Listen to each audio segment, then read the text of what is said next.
பயப்படேன். மனுஷன் எனக்கு என்ன செய்வான் என்று விசுவாச அறிக்கையிடுகிறார்.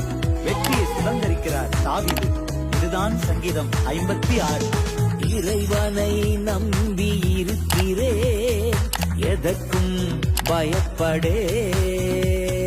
இயேசுவை நம்பி இருக்கிறேன், எதற்கும் பயப்படே. இவ்வுலகம் எனக்கெதிரா என்ன செய்ய முடியும்? இவ்வுலகம்